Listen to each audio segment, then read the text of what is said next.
Okay, let's dive right into this. Welcome to this explainer, where we're going to unpack the massive, multi-dimensional legacy of Prophet Abraham, or Ibrahim. Now, we are talking about a figure who literally sits at the foundation of major world religions. But here's the thing. Today, we're not just dusting off some ancient texts and reading them. No, we are going to explore a really fascinating intersection of Bronze Age archaeology, cognitive learning theory, and the sociology behind modern rituals. And I promise you, by the end of this, you are going to see exactly why understanding a guy from thousands of years ago is actually the ultimate key to navigating our hyper-fast, modern information age today. But first, think about this for a second. Is ancient faith basically the exact opposite of modern reason? It's a question that pretty much defines our modern era, right? Because in today's highly secular, super technological society, it is incredibly easy to just assume that ancient religious belief was just, well, a primitive coping mechanism. We kind of have this picture of ancient people terrified of thunder, inventing myths just to explain the weather, and blindly doing whatever the tribe told them to do. It's a hugely pervasive assumption today. Well, today we're going to completely dismantle that myth of blind faith by looking at the hard, tangible evidence dug right out of the dirt, analyzing the incredibly sophisticated cognitive framework of Abraham's mind, and breaking down the rigorous social science behind why rituals actually endure. We're going to see how deeply intertwined faith and rational inquiry truly are. Here is our roadmap for today. First, unearthing an ancient legacy. Second, the constructivist prophet. Third, decoding the language of ritual. And finally, meaning in the modern age. Let's hit Section 1, Unearthing an Ancient Legacy, Anchoring Abraham in the Dirt. So let's put on our detective hats for a minute and pivot to the physical, archaeological hunt for Abraham's actual city. Because before we can understand what was going on in his mind, it really helps to understand exactly where he stood. If you take a look at the geography of the northern Levant, this specific location really dominates the region. For years, scholars have heavily debated the true origins of Abraham, but some recent, seriously groundbreaking archaeological reports point us directly to a massive, sprawling site in southern Turkey called Oylam, located right in the Kilis Plain. Sitting just north of Aleppo and the ancient powerhouse city of Ebla, this wasn't some remote, empty desert, okay? During the Bronze Age, this region was a massive thoroughfare for trade, culture, and empires. Ebla itself was this thriving kingdom with vast libraries and a super complex economy. So discovering a site like Oylam right in this corridor, that provides a massive physical anchor to a story that, honestly, for centuries has mostly been treated like a spiritual myth just floating in the clouds. Now, to definitively match Oylam with the ancient city of Olishem, or Ulishem, which is mentioned in historical texts like the inscriptions of the Akkadian ruler Naram Sen, researchers couldn't just guess. They needed highly specific, irrefutable clues. First, it had to be a major Bronze Age kingdom close to Ebla. Second, and this is absolutely crucial, they needed to find an early Bronze IV destruction layer. Now, in the archaeology world, a destruction layer is basically a layer of soil packed with ash, burned wood, and collapsed walls.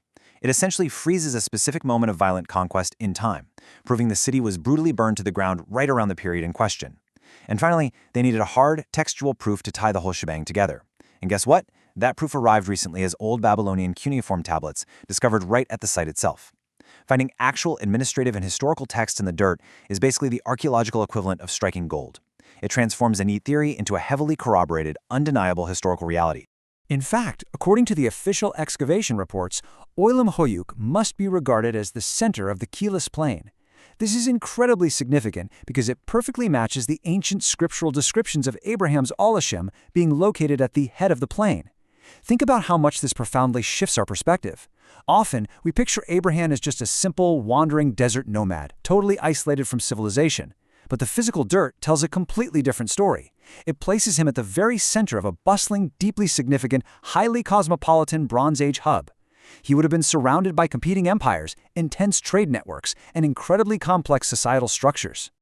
Moving on to Section 2, the constructivist prophet, the mind and rational inquiry. Now that we've firmly grounded Abraham in the physical dirt of a major Bronze Age metropolis, we're going to transition to something even more fascinating: his internal, cognitive search for truth. Now, what's really interesting here is the sharp contrast in how human beings actually acquire knowledge. On one hand, we have taqlid, a term for the passive, blind imitation of our ancestors. Think of it like adopting a political party just because your parents voted that way, or following some cultural superstition without ever stopping to ask why. It's basically accepting the status quo on autopilot. On the other hand, we have constructivist inquiry.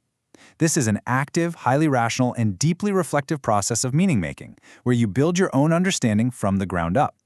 When we analyze the Quranic narrative of Abraham, we see a guy who utterly and completely rejected taqlid. Even though he lived in an advanced society packed with deeply entrenched beliefs, he flat-out refused to just inherit his society's idolatry. Instead, he modeled a highly sophisticated, incredibly active method of constructing knowledge. We can see this active construction play out perfectly in his famous staged inquiry from Surah Al-An'am. Let's literally walk through this methodical process, because it's brilliant. Step 1. He deeply observes the celestial bodies his people worshipped: a star, the moon, and the sun. Step 2. He forms a working hypothesis, temporarily accepting them as Lord. Now, why temporarily accept them? So he can rigorously test their logic from the inside out. Step 3. He tests them and ultimately rejects them. He watches the stars fade, the moon set, and the sun disappear. In a philosophical sense, anything that is subject to change, time, and disappearance is limited. It's bound by the laws of physics, so it absolutely cannot be the omnipotent, ultimate reality. Step 4. Having falsified the existing models, he affirms a necessary creator, an unchangeable force behind the changing stars. Honestly, this isn't just some ancient fable. This is practically an early, brilliant application of the scientific method. He moved systematically from observation to hypothesis to testing, and finally to a grounded, totally rational conclusion. So, what does this actually tell us about the nature of belief? It shows us that true faith, at least as modeled by Abraham, is incredibly holistic.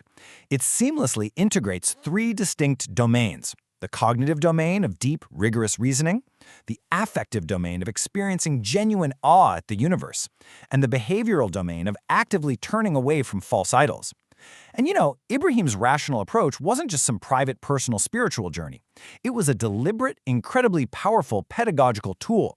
He used this exact step-by-step logic to gently guide his people towards monotheism through open dialogue and undeniable evidence, absolutely rejecting any form of coercion or blind force. Which brings us to Section 3, Decoding the Language of Ritual, the Enduring Spirit. Okay, we're going to shift gears now from the micro level of one man's mind to the macro level of human society. How does Abraham's ancient, hyper-rational journey actually connect to the intensely physical rituals that millions of people perform today, like the annual Hajj pilgrimage? To truly understand this bridge, we have to look closely at the concept of ibadah.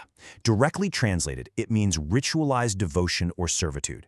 Now, I know in a modern secular context, the word servitude usually carries negative vibes, like oppression or a loss of freedom. But how classical scholars defined ibadah is actually the exact opposite. It is the ultimate convention of fulfillment of one's love and humility towards the divine.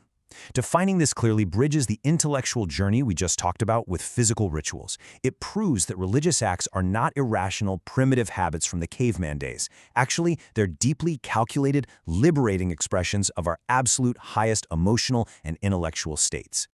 So the crucial point here is that super delicate relationship between the outward and the inward. Outward physical actions, the bodily movements, the specific motor behaviors, the reciting of words, those are just an external shell. The Quran makes this incredibly clear when talking about the ritual sacrifice of animals, stating emphatically that it is not their meat nor their blood that reaches God, but rather the piety from within you. That is a profound distinction. A ritual completely fails if it is just a hollow physical movement. Without the inward metaphysical state, the intention, the presence, the love, a ritual isn't devotion. It's literally just physical gymnastics. The mind and the heart absolutely have to be the engine driving the physical motion. And you know what?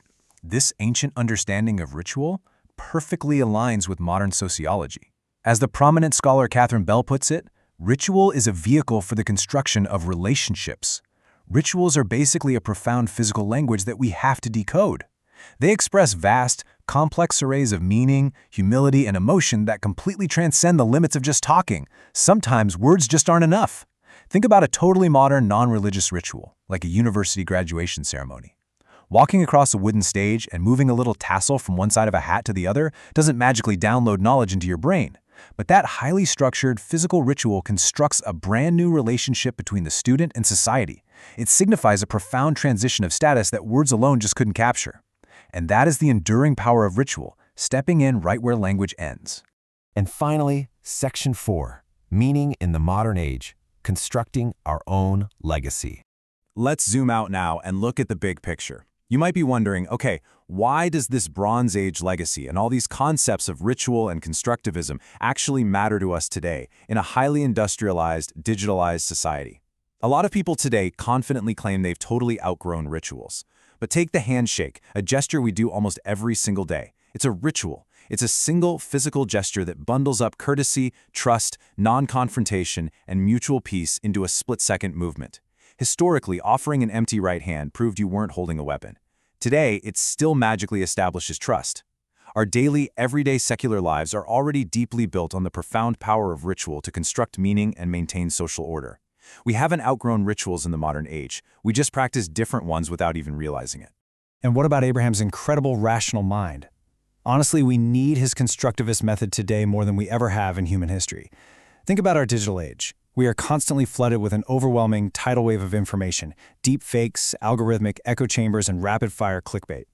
To survive this crazy mental landscape without losing our grip on reality, we literally have to apply Abraham's exact steps. Just as he observed the setting sun and recognized it was a fleeting, limited thing, unworthy of ultimate devotion, we must look at a viral headline or a trending algorithm and immediately recognize its limitations.